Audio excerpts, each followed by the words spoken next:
Assalamualaikum warahmatullahi wabarakatuh. My name is Mr. Effendi from 1210 episode 20. So today I will make a video review about film Warkop DKI Reborn. Warkop is a comedy trio consisting of Dono, Casino, and Indro, which Janet fame through Prambors Radio, then moved to television and the big screen in the 1980s and 1990s. On these years were the heyday of this trio of comics. The jokes presented in their heyday were very distinctive and memorable, so that lately the films have started to appear again a remake-driven tribute. There is the film Warkop DKI Reborn on 2019. After previously there were film Warkop DKI Reborn, Jangkrik Boss Part 1 2016 and Warkop DKI Reborn, Jangkrik Boss Part 2 on 2017. The cast in this film is different from the previous films, but the truth remains the same, playing and returning to presented jokes typical of Dono, Casino, and Indro. In the 2019 film Warkop DKI Reborn, the main character is still young and then fresh when compared to previous two films which feature quite senior actors. Dono is played by Aliando, Casino is played by Adipati Dolken, and then Indro is played by Randi Danista.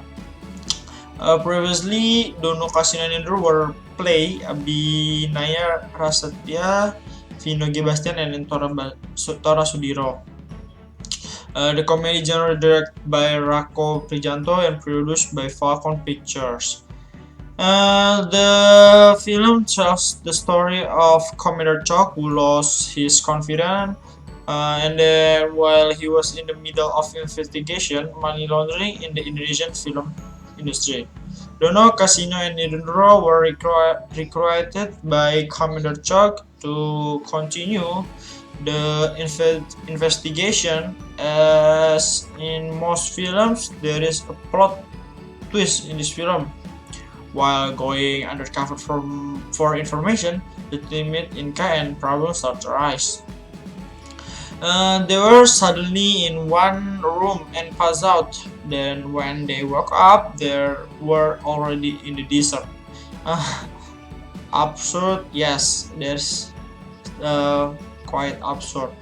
The Inca they had met before disappeared without a trace. The void in this plot also leaves the audience wondering.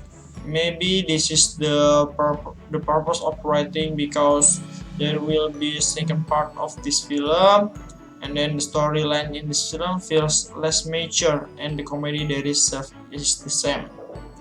In fact, many say this film is very crisp. There are some comedy sketches that are no longer relevant to the present and even seem forced. This is also influenced by the acting of the main character who is not able to deliver jokes from the legendary trio in Indonesia.